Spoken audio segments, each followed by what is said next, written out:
The sun had barely risen over the polished marble steps of the Jefferson Civic Courthouse when a black SUV rolled up to the curb with an air of entitlement thicker than the morning fog.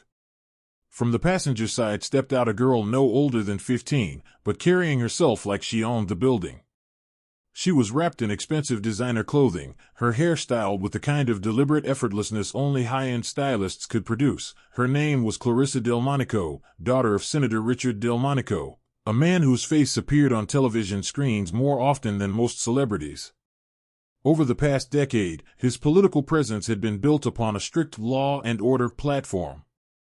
Ironically, the very thing he preached was now about to collide headfirst with the actions of his own child. Behind her, practically jogging to keep up, was the senator's assistant, Marlene, who had been delegated the unfortunate task of escorting Clarissa to her juvenile court hearing. Clarissa had been caught vandalizing a local shop in the mall, an act she had committed with the attitude of someone who believed herself too important to face consequences. She had insisted the only reason she was even being brought before a judge was because the store owner exaggerated everything. In truth, Clarissa had screamed at employees, smashed merchandise, and sprayed graffiti on the wall simply because a cashier politely told her a limited edition purse was sold out. Clarissa didn't care how many security cameras caught her in the act. Her father was a powerful senator. What were they going to do? Arrest her? She laughed at the idea. As they approached the courtroom, Clarissa scoffed, rolling her eyes dramatically at the sight of earnest young defendants standing nervously with their families. These people look pathetic, she muttered loudly enough for two nearby parents to hear. Who even wastes their time in a place like this? My father could buy this whole courthouse. Marlene grimaced. Clarissa, please, just behave for 20 minutes. The judge overseeing your case has a reputation for— Oh, I know who she is, Clarissa interrupted. Some cranky old lady from TV, right? Judge Judy? Isn't she the one who yells at people on television? So outdated. Her name is Judith Scheindlin, Marlene corrected gently. And she's not from TV today, she's here as a special visiting judge for youth cases. She donates her time, blah, blah, blah, Clarissa snapped. Whatever. I'm just going to tell her who my dad is, and she'll dismiss everything. Old people love my father. Marlene rubbed her temples. Dear Lord, help me, she thought. When the courtroom doors finally opened, Clarissa strutted inside, looking more like an influence arriving at a runway show than a juvenile offender about to be confronted with the consequences of her behavior. Judge Judith Scheindlin, sharp as a blade and composed as always, sat at the bench. Time had not dulled her presence. If anything, experience had sharpened her even more. She scanned the room, her gaze slicing through pretenses with surgical precision. When her eyes landed on Clarissa, the judge tilted her head ever so slightly, a subtle gesture that meant she had already formed an impression. Clarissa, oblivious to subtlety or authority, sauntered to her table and plopped into her seat with the loudest thud she could manage. She kicked her feet up on the polished wooden edge of the table and chewed on gum like she was starring in her own rebellious music video. Judge Judy raised one eyebrow. Feet off the table, she said calmly. Clarissa blew a bubble and popped it. Make me, she said. The courtroom collectively gasped. Judge Judy didn't flinch. Oh, she murmured, voice like ice cracking, this is going to be interesting. Judge Judy began by reviewing the case file, flipping each page with crisp efficiency. Every courtroom observer could feel the tension tightening like a stretched rubber band. Clarissa Delmonico, the judge said, eyes still on the paperwork. 15 years old. Charged with vandalism, disorderly conduct, and harassment of store employees. Do you have anything to say before I proceed? Yeah, Clarissa said, folding her arms. This is a waste of everyone's time. Judge Judy finally looked up. Excuse me? Clarissa shrugged lazily. I mean, I shouldn't even be here. My father is Senator Delmonico. Maybe you've heard of him. Judge Judy stared at her, unblinking.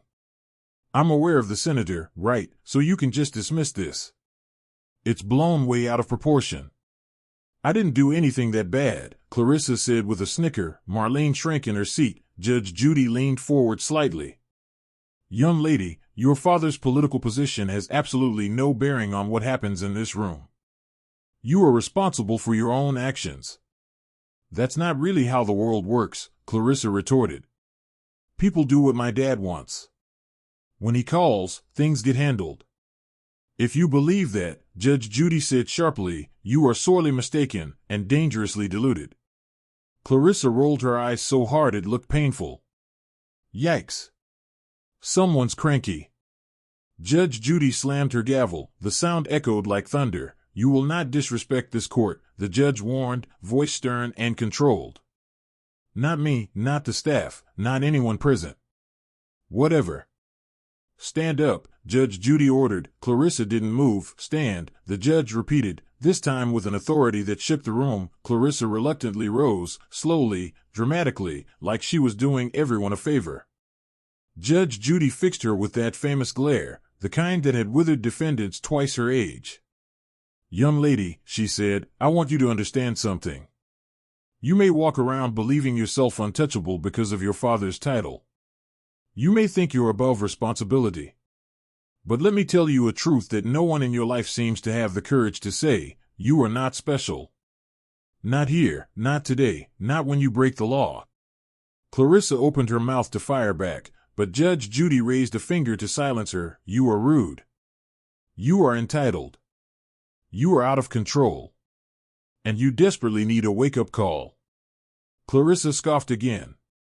Yeah, sure. Lecture me all you want. My dad will fix everything later. Judge Judy's eyes darkened. Oh, I highly doubt that. The judge pressed a button on her microphone. Bailiff, please bring in the security footage from the mall. A large screen flickered on behind the judge. The room watched as Clarissa appeared on camera screaming at a frightened employee, knocking items off shelves, kicking over display stands, and finally spray-painting a vulgar message on the wall. Clarissa laughed.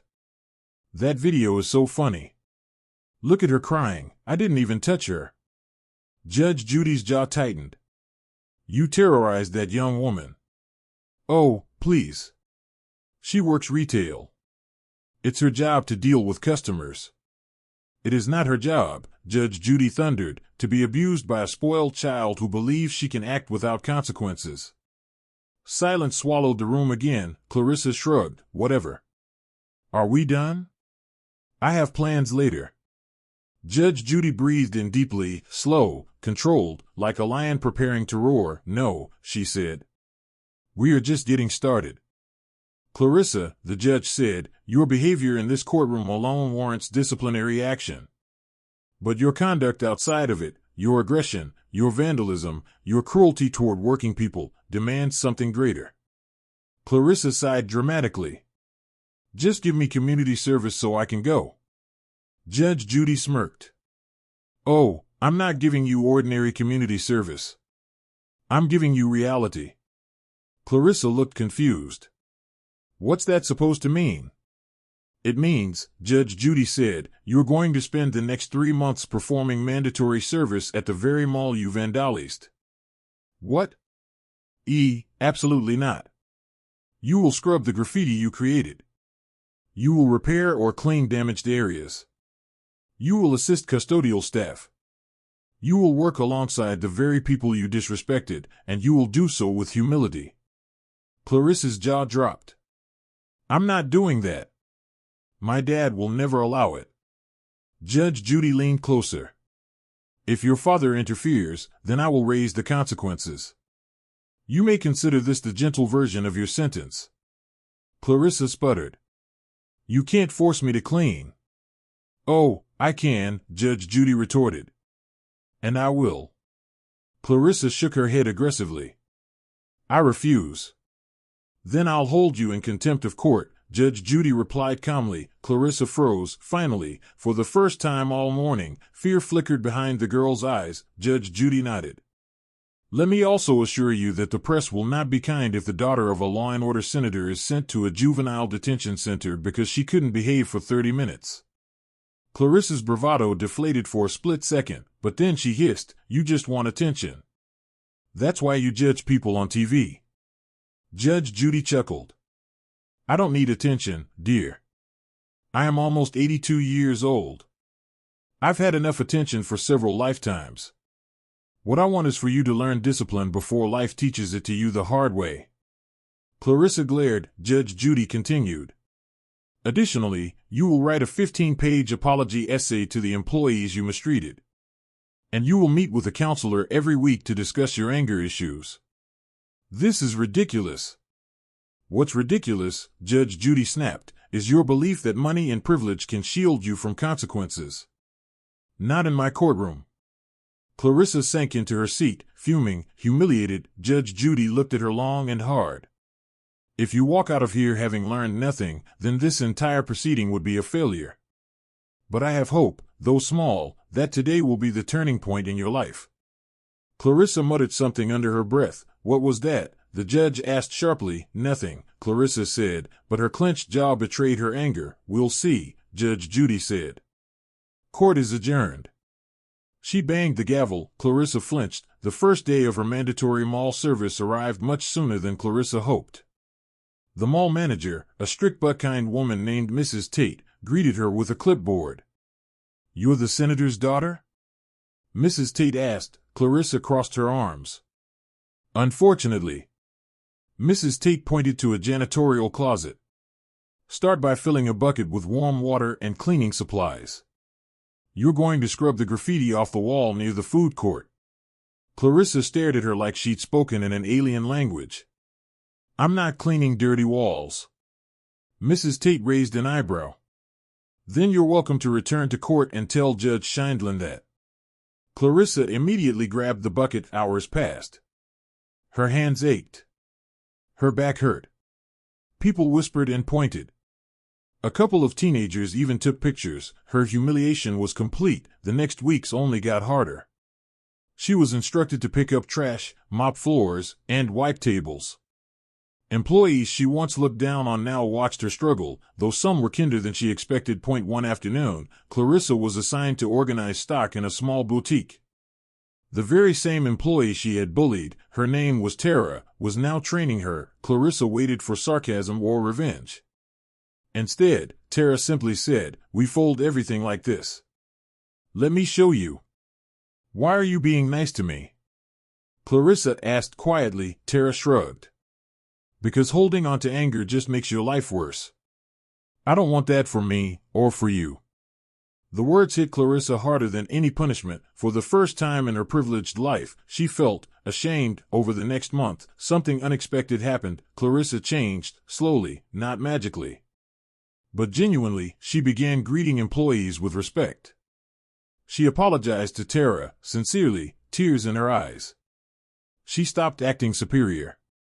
She worked, truly worked, for the first time. When her 3 months ended, she returned to the courthouse for her final review. Judge Judy sat tall, assessing her with the same piercing gaze. "Well," the judge said, "have you learned anything?"